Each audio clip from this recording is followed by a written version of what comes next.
good afternoon, and good evening. However you're watching, wherever you're listening, and however you're listening, it is the Bet Online Salute Detroit podcast. We got the squad here. New week, same faces. We got the madman. We got Ryan. Ryan, how are you doing this evening? Doing great. Happy to be here. We have a defensive coordinator to talk about. I know you reacted to it. We got some stuff up on LAFBnetwork.com. So excited to talk with you guys, but can't complain. Good weekend. How are you doing? I'm doing okay. I had 2 teeth taken out of my mouth today, so for the most part, I'm doing well. I'm still here. I'm here for the fans. I'm here for you guys. Look at that. Jamal, Vegas how you couldn't living? take you away. The No, dentist take you away. Dedication. Jamal, how are you doing?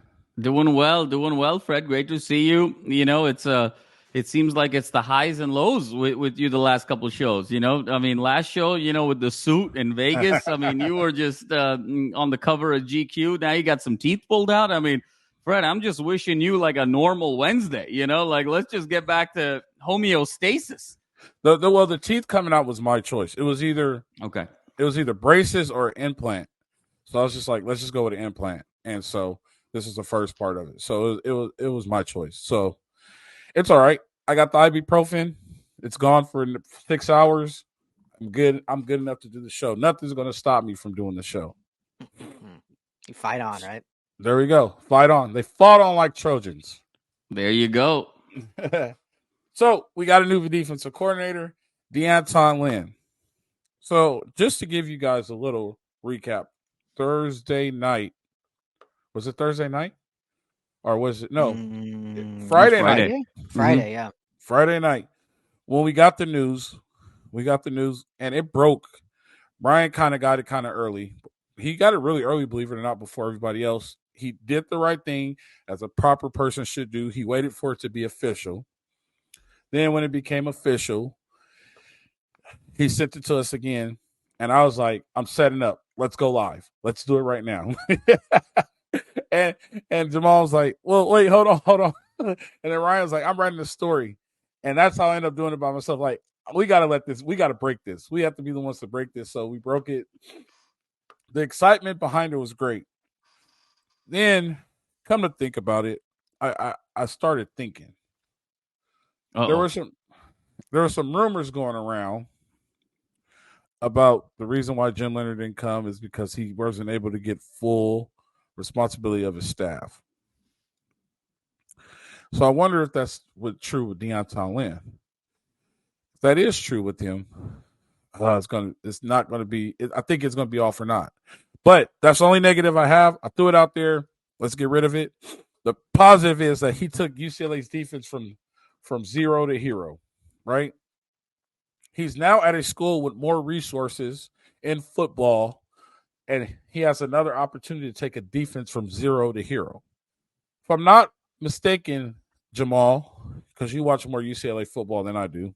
Yes, I do. He's a 4-down guy, correct? Yep. 4-down guy. Mm-hmm. When we get into the defense, you remember how we're doing the roster thing today, and we're not doing it today because we have the Lynn. They're going to have to live in the portal on the defense. And I know we'll talk about that too, Ryan. There was a press conference today. We'll get into the press conference. I think they need to live in the portal on defense. They do need to get juniors, though.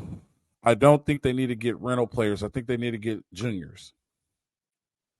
And the reason why I say that is because if they aren't good enough to go to pro, they come back, you got somebody established in the defense. But they also need to build depth. I'm excited about this because it's an NFL guy. He has a proven track record. And we saw actually what he did on defense, and he did good things. UCLA's record last year was not because of the defense. UCLA's record last year is because they did not have a quarterback.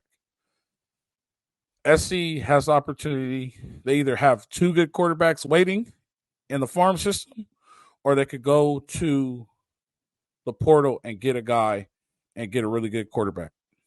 I think, and I'm going to say this correctly because I was excited on the live and I said they're going to win the national championship. I recant that statement. I think this puts them now in a better position to be a national contender. That's a better statement, right? puts them in a position to be a national contender. I think they are a national contender now. There's still some things that we need to see, building depth, what they do with the quarterback situation, how they do recruiting wise, all those things. But Lincoln Riley has finally done the right thing. You know what I mean? He's finally done something that we're like, you know what I mean? The comments are, I can't believe he went and got a Bruin, blah, blah, blah, this and that. Listen, this is a business. If the money's right, the opportunity's better, I got to go. And he did what he had to do. Had nothing to do with, I can't believe he got a Bruin. I don't care. They could have went and got Ken Norton Jr. Ken Norton Jr. is a Bruin. He played at UCLA, but you guys will be happy to get him back, which they do need to get him on the staff. But I am excited about this pickup. I think it's a very good pickup, and I think it puts USC in the right place to become a national contender. What do you think, Ryan? Yeah, I think it's a home run. Great hire. I mean, we got to see him obviously playing at UCLA. Or coaching at UCLA. We saw a lot of him, but saw him firsthand. Trojans fans did, and at the Coliseum, what that defense was able to do in a short time, and comes from the Baltimore Ravens tree and has that NFL lineage. And when he got to UCLA, and Jamal, you'll be able to speak of this a little more, but if I'm not mistaken, outside of maybe Oladejo, I mean, it was returning almost the same defensive roster for the most part. And they were ranked like 87th overall last year and finished 11th this year. So, I mean, he had his fingerprints all over that defensive everything, just getting better from top to bottom. And so when you look at that transformation in a short time, I think we can see, obviously we hope to see that with this Trojans team. We'll definitely see a transformation, whether it's from 130 to top 10, we'll see, but it'll definitely be a lot better for sure. And I think, you get some of these players that, you think of a Jamil Muhammad, and I'm not at all comparing Jamil Muhammad to Laiatu Latu, because Laiatu Latu is one of one and an absolutely transcending player. Is going to be a first round pick, but a guy that plays that edge position and could see the success that Latu had. And it's like, okay, I'm coming back for my last year of eligibility, and now I get this great coach in D'Anton Lynn. How can he accelerate my game in that? So in terms of schematically, in terms of running a 4-man front, in terms of having the NFL pedigree, it's a home run. If there's any, I don't even want to call it criticism, but just, what we can sift through in terms of how you truly evaluate, hasn't really ever had to recruit. Obviously went to UCLA. When did he join, Jamal? In March last year? February. Yep.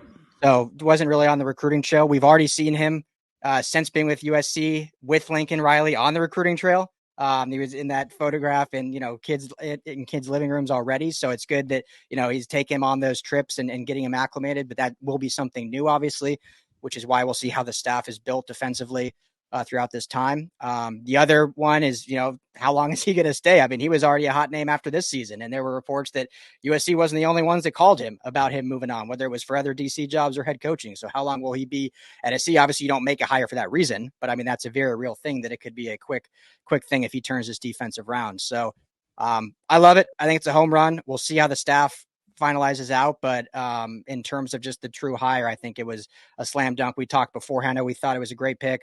Talked at the game at the Victory Bell that, hey, they shouldn't let him leave the Coliseum for what he's able to do. So, there were some other guys that would have been good as well, but I mean, you can't go wrong. I think D'Anton Lynn was a fantastic hire. Before I get to Jamal, I will say this. This is how we know D'Anton Lynn was hired a while ago. When Jamil Muhammad decided to say Jamil Muhammad decided to stay. He knew about D'Anton Lynn there. I guarantee you he knew about D'Anton Lynn there. I will say this from experience. Coaches do get hired before we know, and some certain amount of paperwork have to clear. Jamal, you know this too, like working in colleges. Like there's the first part of paperwork has to clear, like, all right, you can announce them. And then there's another part of paperwork that's like HR stuff. But mostly it's like background check just to make sure he's not a criminal. And then they'll give him the HR stuff it's easy, paycheck and everything. But he was hired, I say, about a week and a half ago, if I was to guess. Jamil Muhammad was the key indicator, now that you say that he was announced to the team a week and a half ago. Go ahead, Jamal. Yeah, no, I mean, I think you had asked me, Fred, on the week of the Victory Bell, who should be the defensive coordinator, and I told you D'Anton Lynn, right? And so in that regard, it's exactly who I thought USC should go after. One of my concerns with the Jim Leonards of the world and, the Nebraska DC and some of the guys with the Big Ten experience was, look, outside of Ohio State and Michigan and a little bit of Penn State, the Big Ten just doesn't have very good offenses, and they just don't have very good skill people. And so you can find a way to sort of stat pad your way and have a really nice Big Ten resume, and it doesn't necessarily mean you're a very good coach. So I wasn't very much of a fan of the Jim Leonards, or some of the things Lincoln was saying earlier was kind of making me a little nervous when he said, well, we want sort of proven experience in the conference. And so it made you think that he was maybe going for more Big Ten experience. And I'm happy he didn't do that, because I think that would have been a mistake given how top heavy the Big Ten was. I mean, to D'Anton Lynn, the transformation he did with UCLA this year was nothing short of remarkable. I mean, Ryan mentioned it. They were 86th in total defense this year, went up to number 11. But even beyond that, I mean, the last 5 years, UCLA has averaged to be the 73rd best defense in the country. And in 1 year, that very year, he comes in, not only are they 11th in total defense, they're top 10 in yards per completion, they're top 10 in rush yards per play, they're top 10 in total yards per play. They were top 10 in scoring defense for the vast majority of the season as well. So, I mean, the concepts that he brought in, let's not forget, USC season low points over the course of this season was tied between Notre Dame and UCLA, and it was kind of a garbage touchdown at the end that got SC off of the 13-point mark. And so that defense kind of totally perplexed and confused and shut down that vaunted USC offense in a lot of ways, with a lot of delayed pressure, with a lot of kind of over-the-top coverage, and a lot of confusion on the back end as well. And so I think this was a tremendous get. Obviously, anything was sort of a credible upgrade over Alex Grinch, but I think USC has gone far beyond that in terms of getting D'Anton Lynn. I agree with Ryan. He's such a hot name that if he has another big year at SC, this is probably a 1 or 2 year type of situation, but you got to go and make it happen. USC obviously was very aggressive in offering him $2 million a year, which was double what he had at UCLA at $1 million a year. And I think it got into a bit of a bidding war over the course of that last week, and USC prevailed, and rightfully so. Now Lincoln Riley has his defensive coordinator. He's already talked about how things are going to completely shift in the weight room, in terms of practices, in terms of development. There's just a completely different philosophy that D'Anton Lynn is bringing, and so that you're very excited to hear that.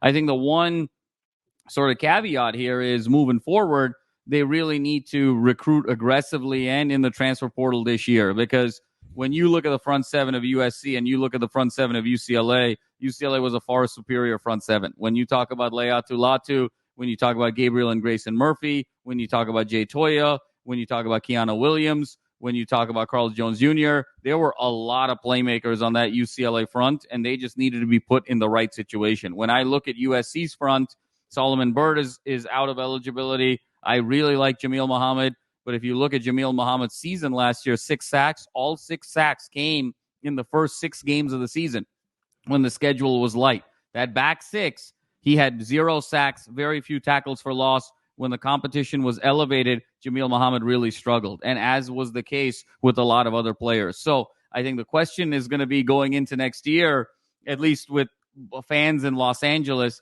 how much of it is D'Anton? How much of it is the players? How much of it was Ken Norton Jr.? How much of it was D'Anton Lynn? So I think there's still a little bit of element of mystery with D'Anton Lynn in terms of his production next year. But no question about it, I think this was a home run hire, and fans should be very excited moving forward.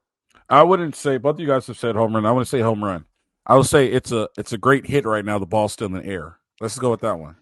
It sounds good off the bat right now, but we got to see the product, because I think, Fred, that's with anyone, right? I don't know if there was sort of a home run hire that you could say, man, de facto, if they got that guy, all the questions have been answered. I think this is as good a hire as USC could have gotten in terms of the unknown variables of actually sort of needing to produce it on the field. But I think the commitment to defense, I think they're saying all the right things. You have to sort of give credit where credit is due. I think Lincoln Riley made the right decision here. And now, as he goes into year 3 with the defensive coordinator that everyone sort of has recognized as a very talented one, there are no excuses for Lincoln Riley now. This is year 3. It is put up or shut up, Lincoln. Okay, so this is year 3. He is coaching now for his legitimacy of whether or not he is an elite coach. We came in to USC thinking he was an elite coach. These last 2 years have dented that perception. He has an opportunity to demonstrate that he is an elite coach. But if he doesn't get it done in year 3, I don't think you can credibly say he is an elite coach at the college football level. So he's got everything he needs now. It's time to put it all together. I don't know, man. It's just, I'm just like you. I don't want to get too optimistic. I just want to wait and see, because I'm not saying there's anything bad with the hire. I love the hire. I think it was a great hire. I don't know how much he's handcuffed. That's the only reason why. I don't know, with the rumors going around, I don't know how much he's handcuffed. I'm not against the hire. I think it was a great pickup. He doesn't have to move out of his house. You know what I mean? He just has a longer commute. But I like the fact, though, that you said they're going to change in the weight room. That's right there. That right there is saying, like, all right, they're going to change the way they practice. Like, so Lincoln is saying some things, and he is telling us some things. It's like, all right, he gets it. It's like he's been listening to us. You know what I mean? These are all the things we've been talking about. Like, man, the weight rooms, so I like that fact that he's saying those things. That right there, those are impressive things. I want to ask you guys this question. I'll start with you, Jamal. What do you think Lynn needs to be 100% successful at USC? Fred, I think he needs sort of an emphasis. He needs to have sort of shots on goal from a recruiting standpoint, and I think he needs to be able to bring in his type of guys. And I think his type of guys, look, I think the key in modern college football is you have to be very talented offensively. You got to have a great quarterback, and you have to have a really great front seven. I think the secondary in college football is sort of the equivalent of running back in the NFL. I think it's a commoditized position. I don't think it matters that much. And so I think when you look at UCLA secondary was actually a pretty below average secondary this year. So everything that Lynn has gotten in terms of respect, adulation, praise is all because of that front seven at UCLA. And so I think he needs to be in a situation where he's able to get big, physical, versatile pass rushers, guys in the interior, and guys that are very versatile in that front seven. I think he needs to be able to do that, A, from a personnel standpoint. B, I think he needs the freedom to be able to institute his philosophy with very little input from Lincoln Riley. He needs to be able to sort of control things end-to-end, nutrition, weight room, development, player acquisition, scheme. He needs to sort of have a sense of autonomy in terms of what he wants to do and who he wants to do it with. And then C, I think he needs to be sort of put in a position of success as well, where offensively, with Lincoln Riley, you got to put your defense in good situations, situational football. I think if he gets those three things, I think he's in a position to succeed very well at USC. Ryan, what do you think?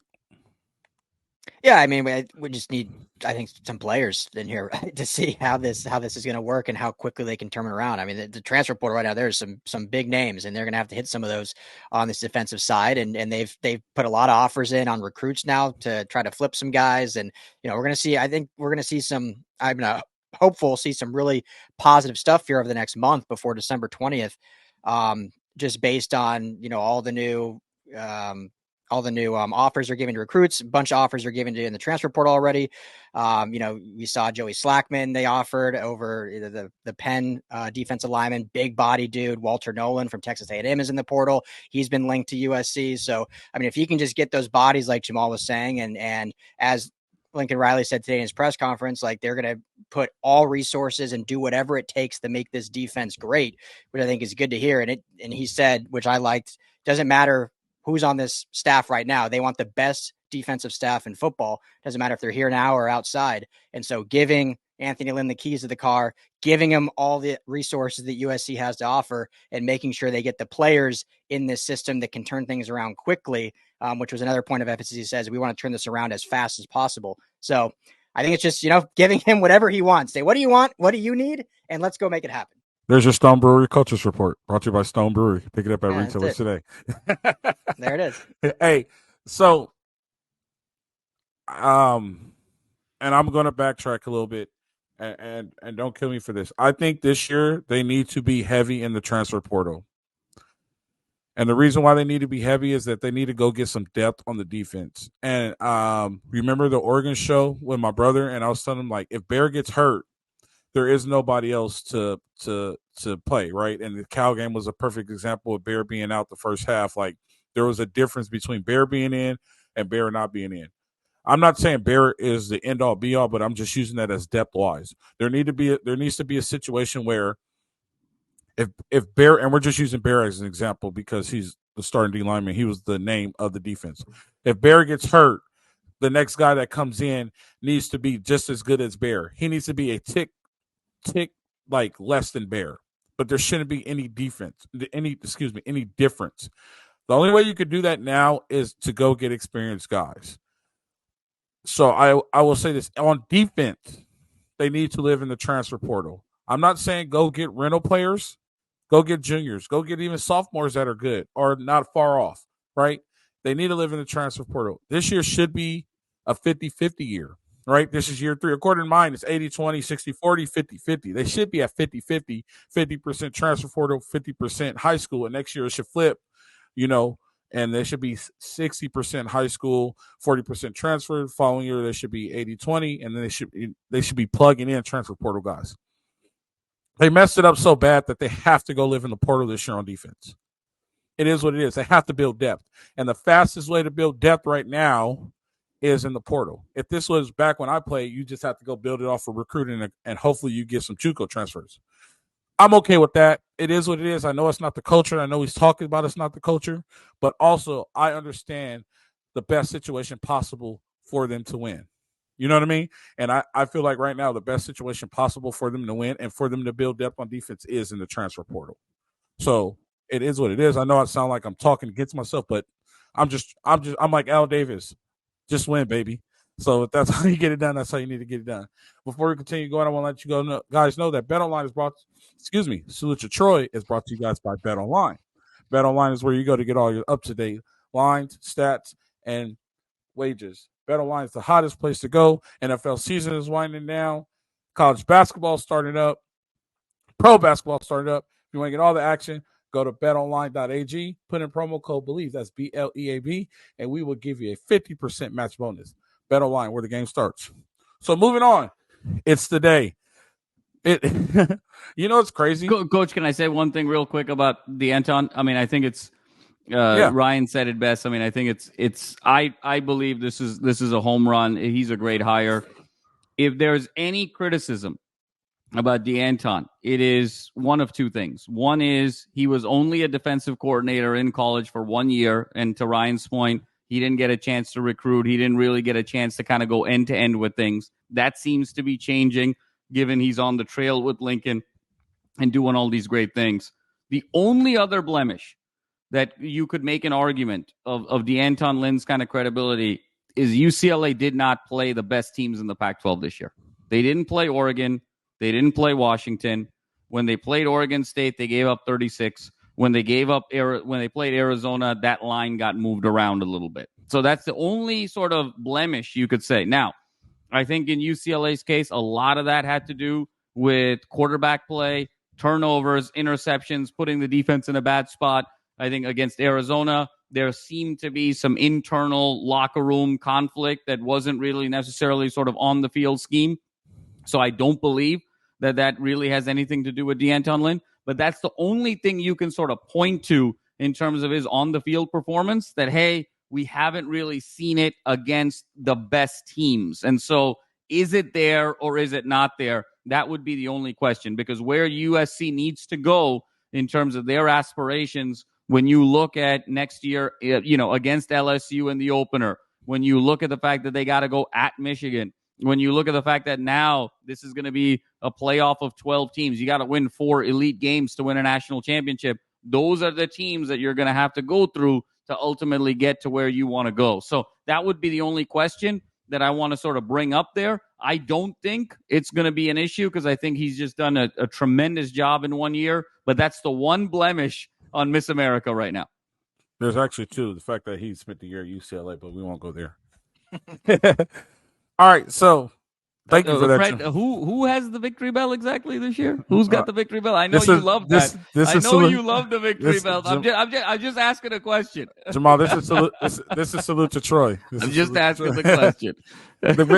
We have the victory. We need a little bit more cash for our collector, so we gave the victory. We loaned the victory bell to UCLA. Speaking of best dressed, Jamal, you dressed pretty good too. Look at you. So, I mean, it must be fashion season over here. No, man, I'm just coming straight from work here. You know, I don't have as strong an excuse as getting 2 teeth pulled out, but racing home from work. I got you. Hey, so. I mean, this is crazy to say. It's free agent. Today marks the opening of free agency in college football, right? Who would have thought it, right? It's insane. So, free agency open today. I will say this, and I'm not even surprised because I kind of knew from the hire. There's not a mass exodus at SC right now. Like, for the most part, guys are staying put, and I'm impressed with that. I thought there'll be a mass exodus. There isn't. There's mass exodus in other places where I'm like completely surprised, like Oklahoma, right? And Ohio State, right? I knew about. So I think we should offer that linebacker. That linebacker is like the top linebacker in the portal right now. I don't remember his name, but he's the top linebacker in the portal. But SC for the most part, it's guys who didn't play, right? It's Raleek Brown, and Raleek Brown had a great freshman year, but he got caught. I will tell you this: a lot of people is probably like, "What happened?" This happens to a lot of freshmen who have good years. They don't get better, right? They kind of get like, "Oh, I'm the guy," and they don't get better. I don't think he got better, and that's my opinion, just from experience of coaching. I just didn't think he got better. The safety into the portal, he didn't play, so I mean, and I told you guys my opinion about him offline. I won't say it on here. But for the most part, that's all we have in the portal right now, right? Or am I missing anybody else? We just Jude have Wolf, tight end, and that's it right now. Jude Wolf is in the portal? Yeah, I went in the portal. No, this isn't radio. Shut the fuck up. Yeah. Why? I didn't realize you were such a Jude Wolf, follower, Fred. No, well, we talked about it as far as roster. Yeah, with Deuce. If Deuce becomes Aaron Judge 2.0. No. When we talked about the tight ends, I thought Jude Wolf would be a good guy to stay, and because he'll be a veteran guy because he already knows the system. But now that you said it makes sense, he's a grad year, and a lot of universities be like, we don't want to pay for your grad school. So it makes sense. Like, we don't want to pay for another year of grad school. It's unfortunate, but I wish him the best of luck. He's a Trojan for life. Yeah, I mean, he's been there a while. So, and then Darwin Barlow. That's it so far. The running back. Darwin Barlow is the senior, right? Yeah. Okay, that makes sense. Grad school transfer. Yeah. That's fine. But yeah, those are. Look, Raleek went. He got lost in the wash. He's not. I mean, here's the thing about the portal, right?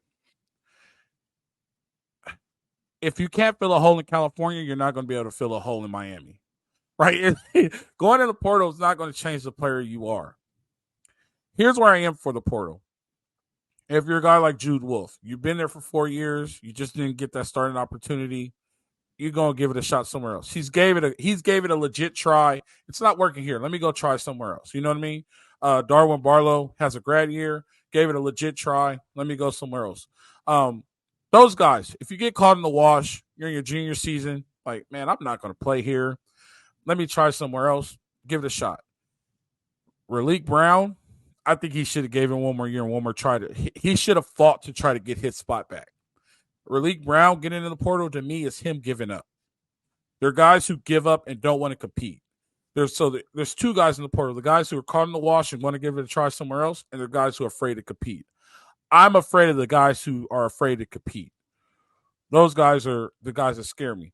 But when you have a mass exodus from a university, like all the people leaving Oklahoma, it might be worth looking at some of those guys. They played on the field, and they were starters. It might be worth looking. But let me get back to I went off on a tangent. I'm sorry. All I'm saying is this, that I am happy that there's not a mass exodus at USC right now. And that's a good sign. That's us building depth. You know what I mean? We just need to be careful not to get rental players in the player. This year, if I'm the portal, if I'm Lincoln Riley, just me, I'm going to get juniors and sophomores and juniors. If I go get a senior, it's a guy that's making an impact right now, right? I need a Michael Penix. I need a Michael Penix in the portal. I need somebody that's just extremely Mel Kiper's top 10 draft. I think this year they need to build depth and get better up front with the portal. So, and create guys to create the culture. So that's where I am with the portal. So overall with the portal, I'm happy there's no mass exits at SC. That means the culture is better than we thought. But the culture issues that we're seeing are different. But at least it shows that they're happy inside the locker room.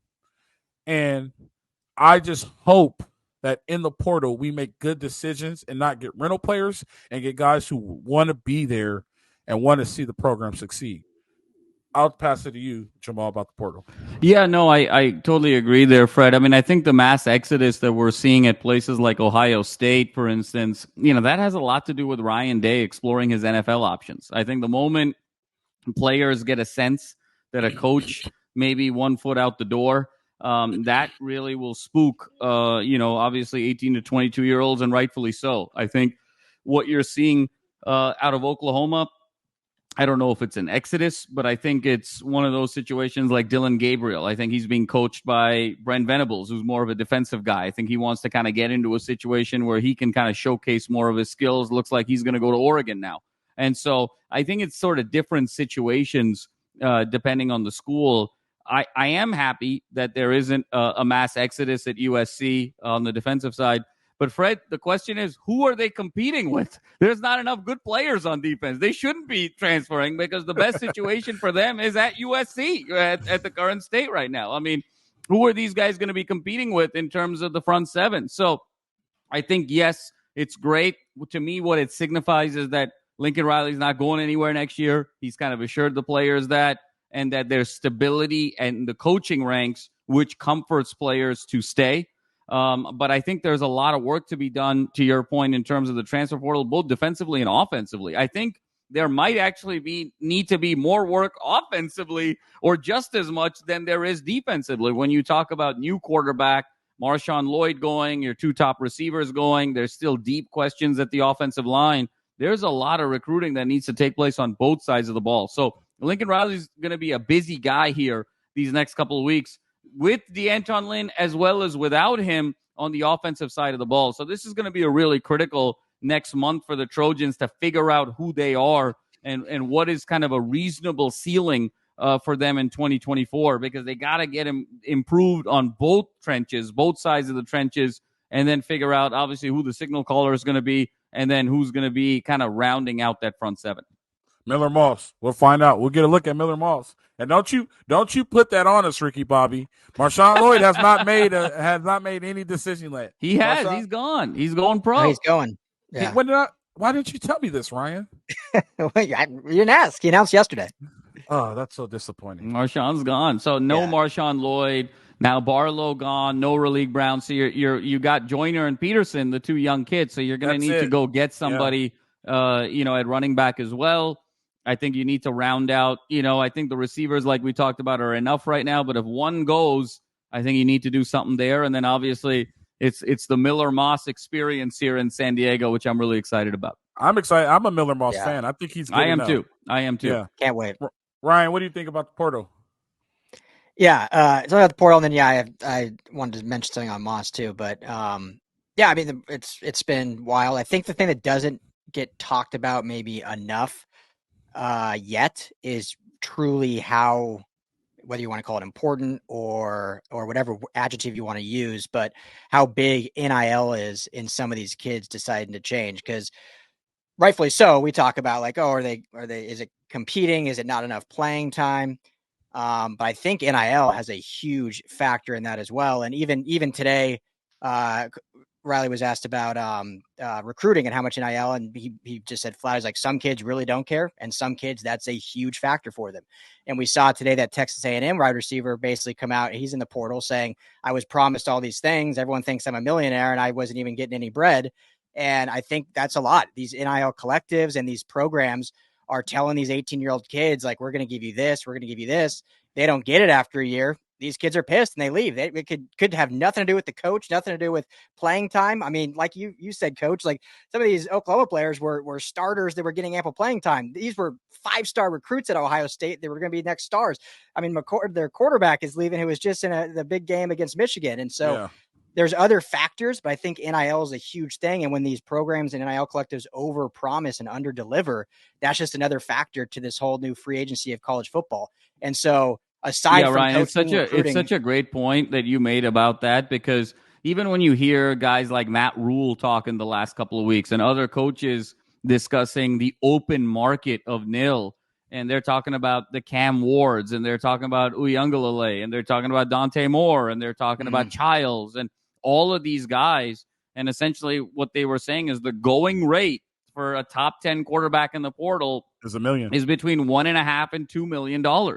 And so, I mean, that is a staggering amount of money. And it's also very consistent with what Lincoln Riley said a couple of weeks ago, in his interview with The Athletic. And the quote that sort of caught everybody is that, hey, I'm going to be at SC, period. I'm not going anywhere. But no one quoted the rest of that sentence, which to me was the key part of that whole sentence. And he said, as long as SC is going to continue to support and invest, I will be here. It was a very conditional statement. So when you talk about things like NIL and collectives and how much resources you have in delivering on those promises of those kids, it is a significant amount. We are getting into a very dangerous place in college football and college sports where it is so transactional now. It's here. It's so transactional, Fred, to your point, where it's pay to play, and whoever's going to give me the most money, I'm going. I don't really have a ton of loyalty. I don't really sort of care about anything else other than the bottom line. And it's going to be really hard to be able to build culture in this new era. And I think the best coaches moving forward, there was a time when the best coaches were the best X's and O's guys. Then there was a time when the best coaches were the best recruiters. Now I believe in this new era of NIL, transfer portal, 12-team playoff, I think the best coaches are going to be the best culture builders. Whoever can build culture in this era of having one and dones and two and dones, and whoever is going to sort of emerge as like the Calipari or the Coach K of college football, I think they are the ones that are going to rule moving forward. Yeah. So that is a good point. I was going to ask you guys. Oh, let's end it on this. Let's end it on this. I'm going to end it on two things. But first, let's end it on this. Cam Ward and Cardinal and Gold. Would you want to see that? Yes or no?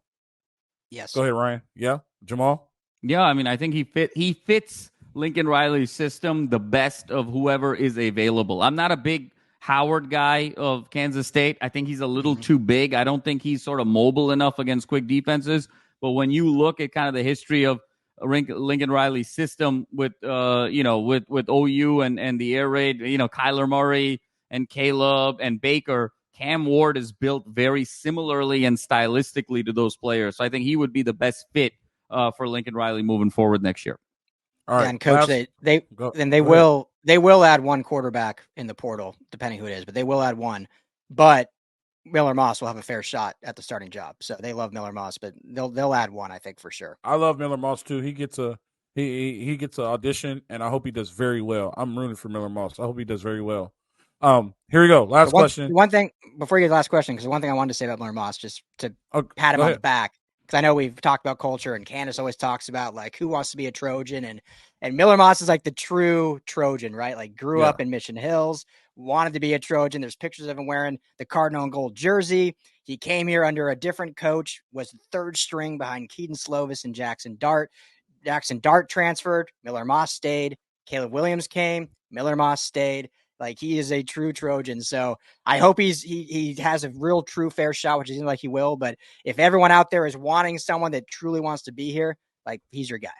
I've always said, Ryan, that I think that the best thing Lincoln Riley can do for long-term success for USC, it may not be for the best thing for the 2024 season, but the best thing for the area under the curve of his contract would be to start Miller Moss next year, because I think that's how you build culture. I think it's great that Miller Moss has stayed, his loyalty, his commitment to USC. I think if he were to reward that I think it would speak volumes about the type of culture that he's building. It would be great. Obviously, Miller Moss is going to be there next year.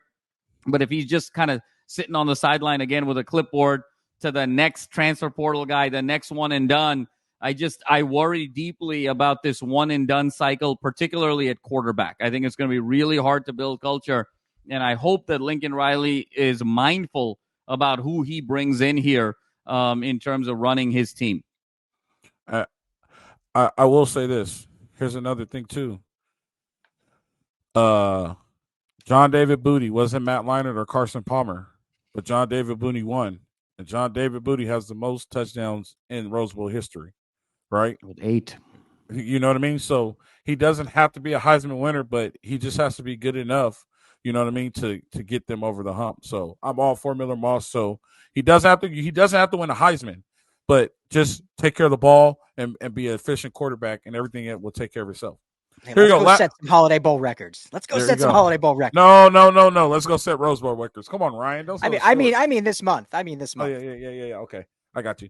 Here we go. Last one. Controversial. We'll be real quick about it, and we'll wrap it up.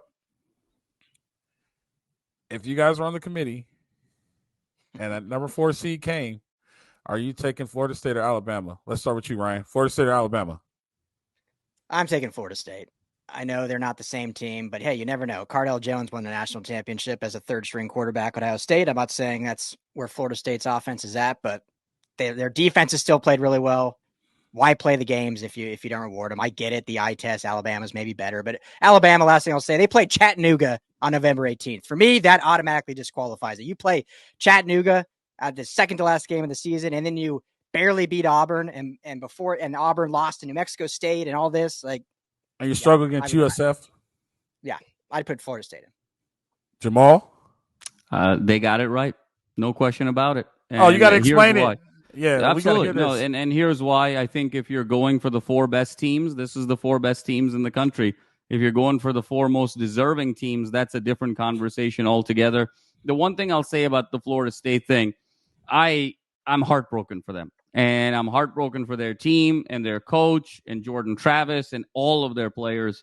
But I think it's hard to say that this is one of the 4 best teams in college football. I think everyone loves to give the Cardell Jones comparison. Here's the difference between Cardell Jones, Ohio State, and what happened here. Cardell Jones had 257 yards and 3 touchdowns in that Big Ten championship game as the third stringer when they beat Wisconsin 59-0. So when they saw Cardell Jones as the third stringer, most of the committee thought it was an upgrade over JT Barrett and Braxton Miller. Here, you had 2 games against a Florida team that's not going to make a bowl game, and against a Louisville team, they did not look like one of the 4 best teams. They look completely one-dimensional. They basically look like a glorified version of Iowa these last 2 weeks. There's no way you can credibly say this is one of the 4 best teams in college football. On the flip side, Alabama had maybe the single greatest victory of any team this year. I mean, to go up against the 2-time defending national champions, 29-game winning streak on a neutral field, and go and ultimately win that game, I think they absolutely got it right. And if there's nothing else that you believe, and Fred, I think you'll appreciate this being a player, just go and look at Michigan's war room and their banquet when it was announced that Alabama was going to be the 4 seed instead of Florida State was going to be the 4 seed. And the stunned silence and the moans, and, they did not look like a team that was excited to play Alabama. They wanted Florida State because they knew it was an easier game. And so the players even sort of indicated who that would be. I think the committee got it absolutely right. It was a bold move. It was a move that, they stuck to their guns. I give them a lot of credit, but Alabama, no question about it, is one of the 4 best teams in the country. And I'll be very honest with you. When you look at Alabama's maturation at the quarterback position and just their overall roster, for a guy that's won 7 national championships, this is probably Nick Saban's best coaching job. And that says a lot about what they were able to do this year. And I think a lot of coaches can look at Saban's 2023 year and take some notes. I will say this. Beating Georgia was not a big feat because Georgia had one of the easiest schedules. I don't care how you put it on paper and this and that. They played the bottom of the SEC this year, and then to give them the strength of schedule just because they were in the SEC, to me, is a bunch of crap. But I don't even understand what the strength of schedule argument is for Florida State. I mean, Florida State's best win was Louisville. I mean, they both teams played LSU. Both teams beat LSU. Florida State didn't play another ranked team outside of Louisville that finished in the top 25. Alabama played 2 New Year's Six teams in Ole Miss and Georgia and beat them both. So I'm not really sure I completely understand this idea. Was the SEC the best conference in college football this year? Absolutely not. The Pac-12 was. There's no question about that. But when you're talking about the 4 best teams in college football, I think Alabama's earned the right with their performance against Georgia to be one of those 4 teams. I mean, people say that they go off the best team. I just don't think the reason why, and I get the reason why they did it. We'll have 12 next year. We won't have this problem. They're off. The heat is already off of them, right? But I'm more looking at it as a player. And when you have a player say, "Man, I wish I didn't break my leg," how as a coach do you tell your team you did everything right? It was just out of our control. You know what I mean? Like there's certain things. It's just I don't agree with it because at the end of the day, they're still kids, right? And absolutely, the money. I'm heartbroken for them. The only thing I don't get then, because obviously that's what it came down to was the quarterback. Is why did they have them still at 4 then going into the championship? Why not just knock him back after the injury, after the Florida game?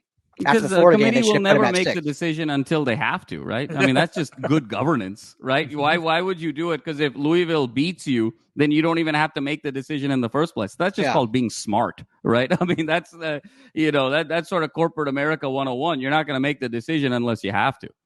Yeah, it's just hard. It sucks because money got in the way of the players. Now, I will say this. I think Florida State should have got in. They were undefeated. And they pull strength of schedule. They say the quarterback got injured and those types of things. That's a part of the game, and you can't use a part of the game against them. You can't control injuries. So now you're saying, "Oh, I got to keep guys healthy," and this is what you're starting to create. You're going to create a system where, if I got a chance to go to this is what they created now. If I got a chance to go to the national championship and I'm playing a bad team, I'm not going to play my starting quarterback. Right? Well, that's an intentional choice. I mean, you're going to get penalized for an intentional choice in that regard. Why would I get penalized? Standpoint, because why are you not playing the guy, right? I mean, I think that's not quite apples to apples there, Fred. That's an apples to oranges. The one thing I'll say is, how many times on this show over the course of the season did we say, if you take Caleb Williams off of this USC team, this is a 3 or 4 win team? And it was the exact same argument that the committee used. When you take Jordan Travis off of Florida State, they are no longer a 13-0 top 4 team. So how is that an acceptable analogy for talking about the greatness of Caleb Williams, which he is great, and how is that then not consistent with saying that a team like Florida State is not significantly compromised as a result of that? Well, I'll regress into the New Year's Six Bowl, and if they win the New Year's Six Bowl, they need to hang a national championship banner. Sure, absolutely. Split the championship. I mean, they got a shot at the AP. Absolutely. I got no issue with that. And they need to go to the White House. Sure. You know what I mean? Business got in the way of it, but and that's business too. Like, oh well, it's off our back. We already fixed it. Next year we won't have this problem. So you guys can complain all you want. We'll get through the New Year's Six, and next year you guys will forget about it. So they know how to keep the masses happy. It is what it is. But, hey, we ran a little bit late. I apologize about that, Ryan. But it's always been fun. Love hanging out with you guys. Guess what? We get to do it again on Thursday. We'll talk O-line. Let's talk O-line on Thursday. That one's going to be fun. Hopefully we'll have some portal news by then. I mean, at the way this thing is going, it's fast and furious. We need O-line portal news bad because, it's going to be – it's not as bad as you think, actually. Yeah, I mean, they're high on some of the freshmen, but when you're banking on freshmen, it's a little problematic. Put it like this: after our Thursday show, I'm pretty sure we're gonna get a lot of agrees from our Sooner fans. But yeah, definitely. Hey, I enjoyed being with you guys. I enjoy the fans watching. Love you guys. We appreciate you guys. It's been fun. Hey, it's been so fun. Let's do it again Thursday, guys. How about that? How's that sound? Sound good? Always. You guys know how it goes. This has been the Bet Online Salute Detroit podcast. Live free, fight on.